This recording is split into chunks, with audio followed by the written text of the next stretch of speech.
Morning class second आज हम लोग हिंदी लिटरेचर में चैप्टर 3 कंप्लीट करेंगे। ठीक है, चलिए सबसे पहले देखते हैं कि हमारा चैप्टर 3 क्या था।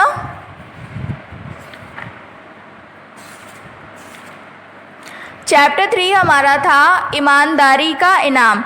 ये स्टोरी भी मैंने आपको पढ़ा दी है। रघु जल देवता, याद है ना कि रघु जो है तो जंगल में लकड़ी काटता है और उसकी लकड़ी जब लकड़ी काटता है तो उसकी कुल्हाड़ी नदी में गिर जाती है। जल देवता निकलते हैं तो उसे सोने और चांदी की कुल्हाड़ी देते हैं।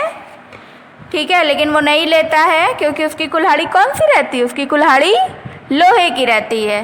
तो लोहे की कुल्हाड़ी जब देते हैं तो वो ले लेता है। तो जल देवता उसकी ईमानदारी से खुशी हो करके उसे तीनों कुल्हाड़ी इनाम में दे देते हैं, है ना। और उसी की जगह पे रामू रहता है। जब रामू रघु की स्टोरी सुनता है तो उसे भी लालच आता है, तो वो क्या करता है, वो भी सेम वही करता है, जाता है जंगल में लकड़ी काटता है, उसकी भी कुल्हाड़ी गिर जाती है। जल देवता फिर उसे जब सोने की कुल्हाड़ी पूछते हैं कि ये तुम्हारी कुल्हाड़ी है, तो क्या कहता है कि हाँ ये ही मेरी कुल्हाड़ी है। तो उसकी बेईमानी से और लालच के कारण जल देवता उससे बहुत नाराज़ होते हैं। ये मैंने आपको पढ़ाया था, रिमेंबर इट। ठीक है, प्रीवियस वीडियोस में मैंने आपको बुक भी फिल करवा दी है।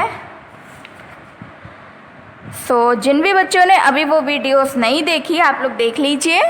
अब इस वीडियो में मैं आपको कॉपी वर्क करवाऊंगी, यानी कि प्रश्न उत्तर और शब्द अर्थ। आप लोग अपनी अपनी कॉपी ओपन कर लीजिए। चलिए देखते हैं। सबसे पहले डेट आप देखिए। यहाँ पर आप लोग अगर डेट को लेकर के कंफ्यूज हैं, मैं आपको क्लियर कर दे रही हूँ।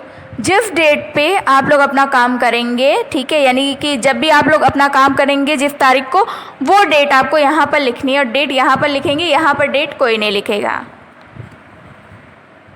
सबसे पहले हम क्या लिखेंगे, पार्ट 3, फिर पार्ट का नाम। पार्ट का नाम क्या है, ईमानदारी का इनाम। ठीक है, पार्ट 3 पार्ट का नाम ईमानदारी का इनाम। फिर उसके बाद शब्द और अर्थ। शब्द अर्थ क्या लिखा है, शब्द परिश्रमी।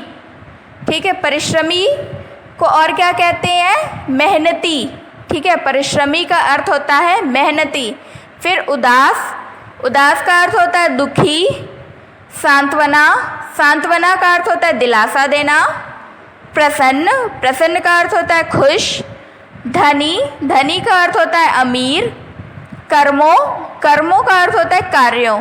ये है हमारा शब्दार्थ। सबसे पहले हम लोग शब्दार्थ लिखेंगे, फिर उसके बाद प्रश्न उत्तर। अगर आप लोग चाहें तो स्क्रीनशॉट लेकर भी लिख सकते हैं, जैसे भी आप लोगों को समझ में आए वैसे ही आप लोग लिख लीजिएगा।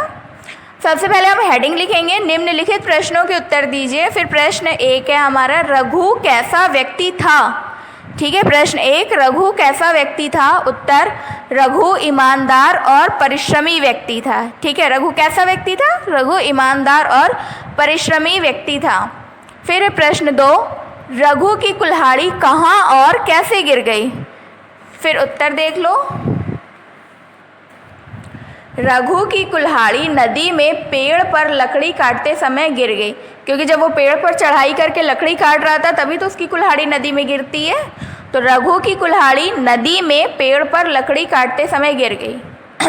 फिर उसके बाद है प्रश्न नंबर 3, जल देवता ने रघु से क्या कहा। तो सबसे पहले जल देवता क्या कहते हैं रघु से, रघु से सबसे पहले पूछते हैं ना कि तुम क्यों रो रहे हो। तो उत्तर आप लोग लिखेंगे, जल देवता ने रघु से पूछा तुम क्यों रो रहे हो, उससे पूछा था। फिर यहाँ पर आप लोग क्वेश्चन मार्क और इन्वर्टेड कॉमा में लिखेंगे। ठीक है, फिर है प्रश्न 4, जल देवता ने रघु को तीनों कुल्हाड़ियाँ क्यों दे दी। उत्तर, जल देवता रघु की ईमानदारी से खुश होकर उसे तीनों कुल्हाड़ियाँ दे दी। फिर है प्रश्न 5, जल देवता रामू पर क्यों क्रोधित हुए। उत्तर, जल देवता रामू के लालच और बेईमानी के कारण उससे क्रोधित हुए। ठीक है, आपको कॉपी में सिर्फ इतना ही करना है। एक बार फिर से देख लो, परिश्रमी मेहनती, उदास दुखी, सांत्वना दिलासा देना, प्रसन्न खुश, धनी अमीर, कर्मों कार्यों। फिर प्रश्न है, रघु कैसा व्यक्ति था। उत्तर, रघु ईमानदार और परिश्रमी व्यक्ति था। रघु की कुल्हाड़ी कहाँ और कैसे गिर गई। रघु की कुल्हाड़ी नदी में पेड़ पर लकड़ी काटते समय गिर गई। जल देवता ने रघु से क्या कहा? जल देवता ने रघु से पूछा, तुम क्यों रो रहे हो? जल देवता ने रघु को तीनों कुल्हाड़ियाँ क्यों दे दी? जल देवता रघु की ईमानदारी से खुश होकर उसे तीनों कुल्हाड़ियाँ दे दी। जल देवता रामू पर क्यों क्रोधित हुए? जल देवता रामू के लालच और बेईमानी के कारण उससे क्रोधित हुए। सो ये आपका चैप्टर 3 यानी कि पार्ट 3 कंप्लीट हो गया है। अब नेक्स्ट वीडियो में मैं आपको पार्ट 4 शुरू करवाऊंगी। ठीक है, जब तक नेक्स्ट वीडियो नहीं आती है तब तक आप लोग पढ़ते रहिए, और जो भी आपको वर्क करवाया जा रहा है, बुक में एक्सरसाइज, कॉपी में प्रश्न उत्तर, जो भी करवाया जा रहा है आपको, उसको याद भी करते रहिए। ठीक है, सो नेक्स्ट वीडियो तक के लिए bye bye, have a nice day.